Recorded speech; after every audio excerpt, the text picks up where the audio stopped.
Good morning, Principal Ma'am, teacher and my class. Today we are going to study a topic in mathematics, that is properties of whole number.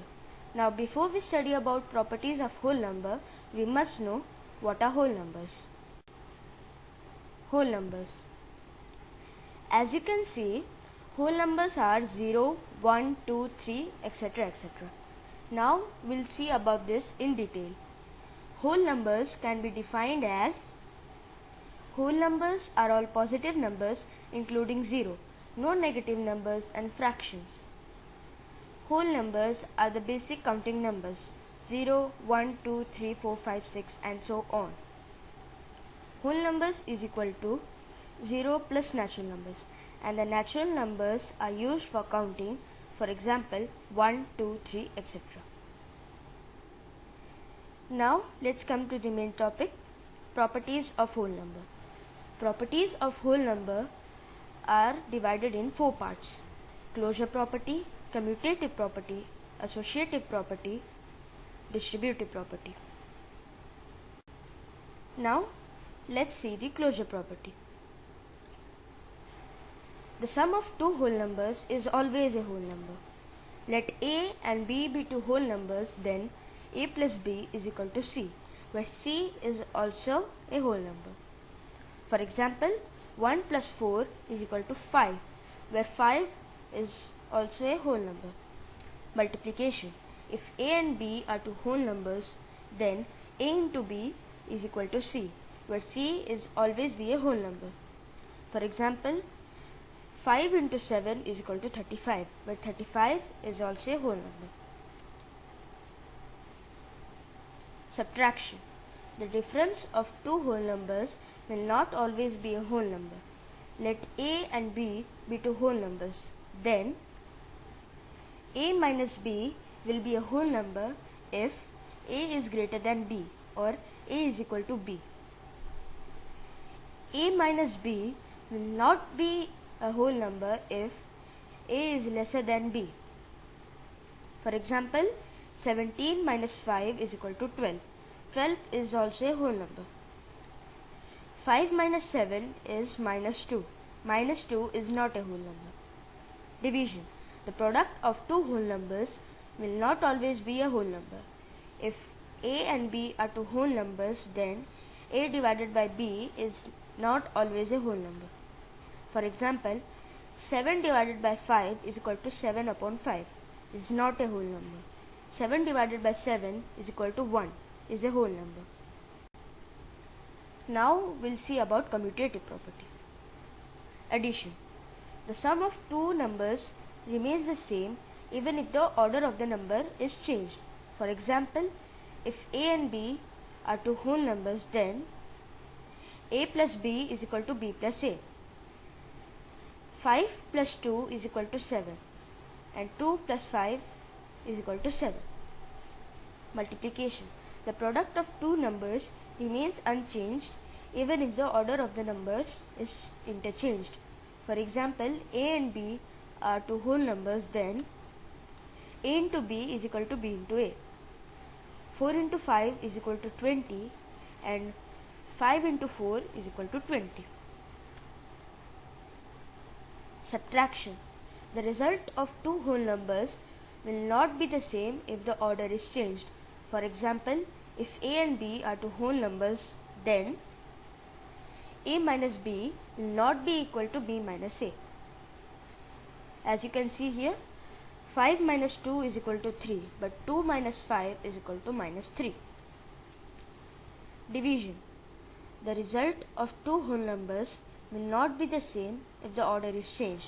For example, if A and B are two whole numbers, then A divided by B will not be equal to B divided by A. In the digit, it will be like 15 divided by 3 is equal to 5. But it will not be equal to 3 divided by 15, that is 1 upon 3. Now we'll see about associative property. Addition. The sum of three whole numbers remains the same even if the grouping is changed. Let's take A, B and C and 1, 2 and 3 whole numbers. For example, a plus b plus c is equal to a plus b plus c. In the digits it will be like 1 plus 2 plus 3 is equal to 6 and 1 plus 2 plus 3 is equal to 6. Multiplication. The product of three whole numbers remains unchanged even if they are multiplied in any order. Let's take a, b and c and 4, 5 and 6 whole numbers. For example, a into b into c is equal to a into b into c. In the digits it will be like 4 into 5 into 6 is equal to 120 and 4 into 5 into 6 is equal to 120.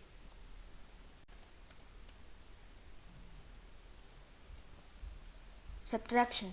The result of three whole numbers will not be the same if the grouping is changed. Let's take a, b and c and 30, 20 and 10 whole numbers.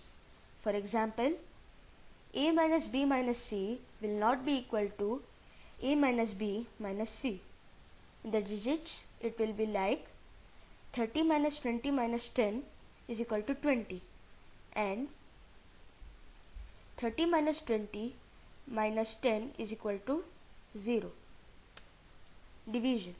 The result of three whole numbers will not be the same if the grouping is changed. Let's take a, b and c and 15, 3 and 5 whole numbers. For example, a divided by b divided by c will not be equal to a divided by b divided by c. 15 divided by 3 divided by 5 is equal to 25 and 15 divided by 3 divided by 5 is equal to 1.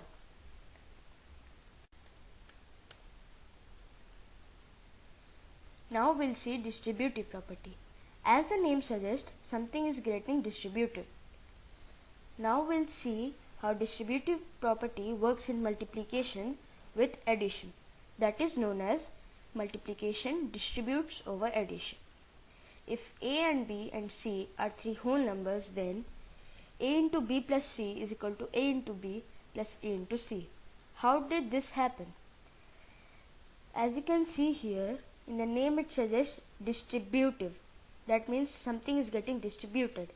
So here a is getting distributed to b and c. That is why it is written as a into b plus a into c. Now let's understand this with a short example. Pankaj goes to a shop and buys 20 pens and 20 boxes. Price of one pen is 10 rupees. So the total amount will be 10 into 20. Price of one box is 20. Total amount will be 20 into 20. Total bill will be a into b plus c. Let's assume a is equal to items, b is equal to price of pen and c is equal to price of box. That will be 20 into 10 plus 20 and its answer will be 20 into 30 and the last answer will be 600. Now we'll apply the second part of the rule. It will be a into b plus a into c and it will be written as 20 into 10 plus 20 into 20 and their answer will be 200 plus 400 and the last answer will be 600. Now we'll see how distributive property works in multiplication with subtraction, that is known as multiplication distributes over subtraction.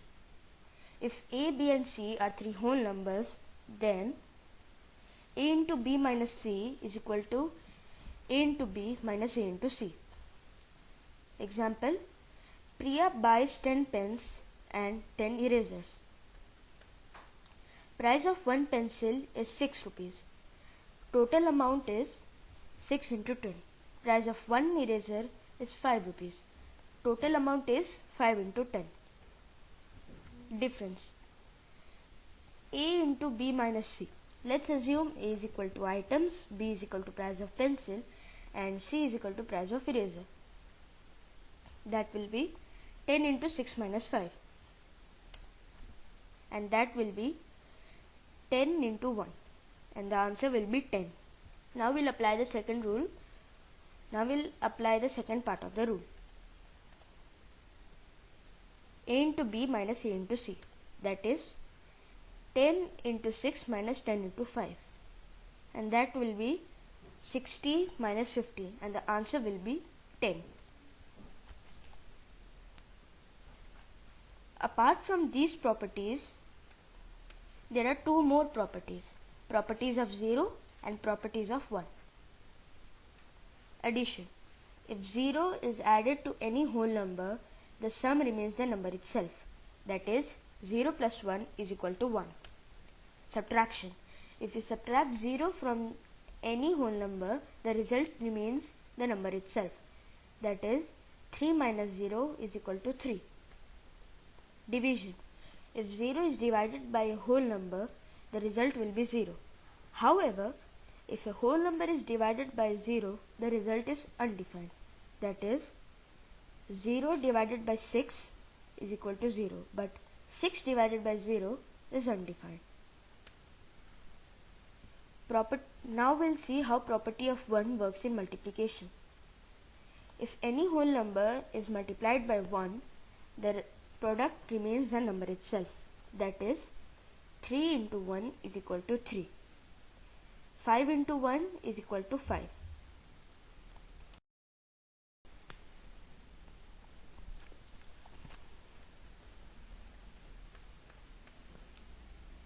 Now we'll do a little exercise.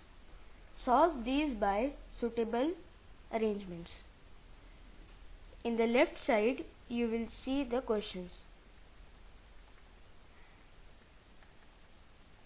and in the right side, you can see the answers.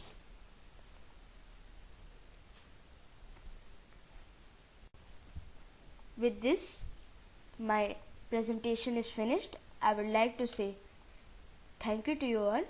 Thank you for